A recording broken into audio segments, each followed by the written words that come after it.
Hi, folks. This is Don Meissner with the North Country Fishing Report. I talk about lures a lot. I think it's important that I do because I think there's so many new parts or new techniques, new technology that is going into making these lures different than they ever were.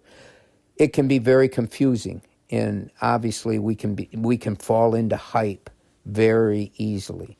There's so many manufacturers out there right now, and they make so many lures that it can be so puzzling. It can, it really can. But here's some of the things that you can realize.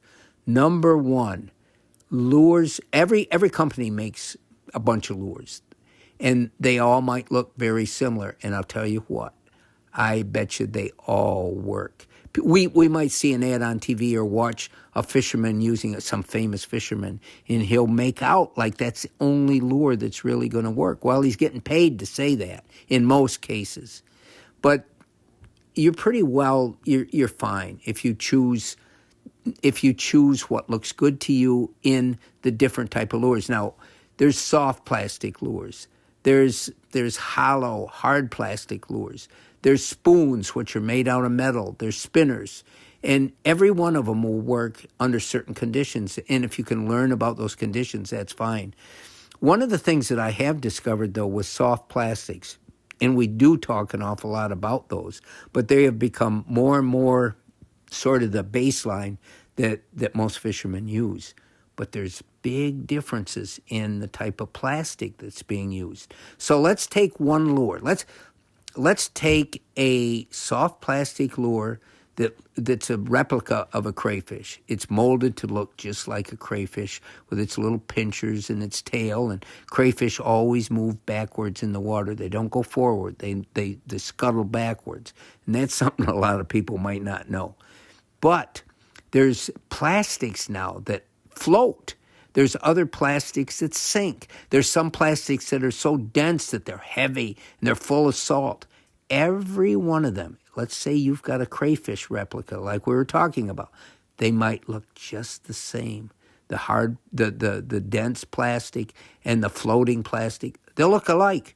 But in the water, they're going to act completely differently. So let's look at floating plastic. And in Z-Man, and there's an awful lot of other companies that make these now that float.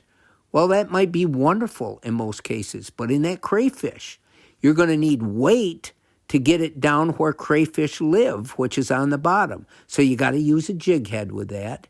And as it goes down in the water, because the plastic part wants to float, then its tail is going to always be pointing upward instead of it going down in a lateral movement. Then once it gets on the bottom, that tail is, again, it looks like something on the bottom. And with the crayfish, if they're in a defend mode, their tail will be sticking up and their pinchers will be, it looks completely different. So that might be good, it might be bad. Let's take now the dense plastic one, the one that's heavier, that's not going to float. No matter what you do, it's going to sink at whatever rate depending on how dense that plastic is. But it gives you the opportunity, instead of having to use a jig head, you can just use a regular hook and rig it Texas style with the point of the hook buried in that plastic.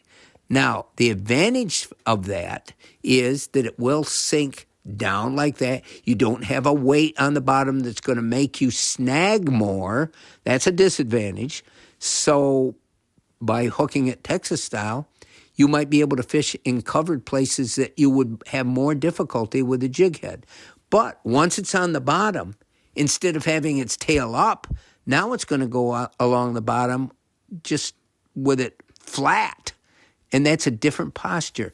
And the fish are going to see these as different things. They're going to see the one way maybe is, I got to hit that thing right now. Or maybe the other way is they want it. But it's important that you know that no matter whether those lures look the same, they're going to be very different. And you got to learn which one to present. Or maybe you present them both and figure out at the time which one the fish seem to like. But remember, even though they look alike, they're going to be completely different. And remember that no matter which lure company you choose, their lures are probably going to work real well. In today's world, they all have good stuff.